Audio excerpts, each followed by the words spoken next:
Again, being able to solve a problem very well is a function of how you were able to think. And see this picture. For me, I got to have this kind of diagram for me to think very well. Right? I want to see what are the possible places can you go? How can you take this file out of this place? I'm looking at this picture.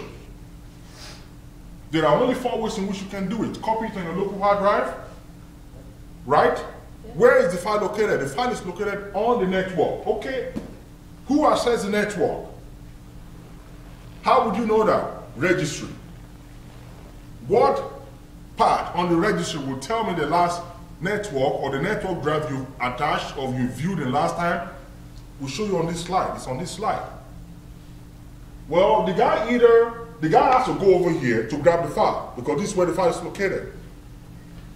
Check that. Okay, we know he accessed it, but that doesn't tell us anything. He's authorized to access it, but he's not authorized to copy it out of the system. Well, we looked over here, and he didn't even use any jump drive. We looked on his hard drive, and there's nothing on his hard drive. But he also went to, Hotmail SkyDrive. Right. Which file did you access on the SkyDrive?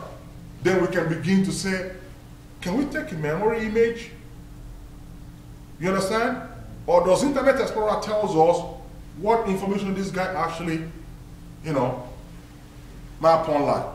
Remember, the best way to solve a problem is to know what you want first, and then think about what tools can I use to do or to get what I want. You have to know what you want to do. Your thinking has to be right before any of these tools can be useful for you. One of the things I found most, and I suffer from that myself personally earlier on. See, I spend a lot of time learning how to use all these tools. But when it comes to actually solving a problem, I'm usually all over the place. I'm collecting this evidence, collecting this file, collecting this thing. And there was one day, I was in a training, this guy said, Israel, you're all over the place. And I just never forgot. That really sank into I was like, okay, why am I all over the place? It must be my thinking.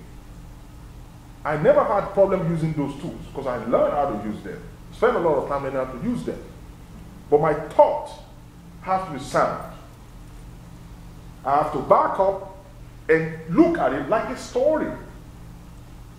You understand what I'm saying? All right. If somebody said, there was a guy in this classroom, I heard a guy in this classroom really getting out, and the guy seems to have an accent. Well, I'm the only guy here that have an accent. Right? At least that person is going to think it's funny. Correct? Everybody here have an accent. But if somebody were to say, there's a guy talking in that classroom, he has an accent, and all of us are talking, and somebody walk into this room, even though you guys have an accent, most likely he's talking about me, correct? Because you all sound alike and I'm sounding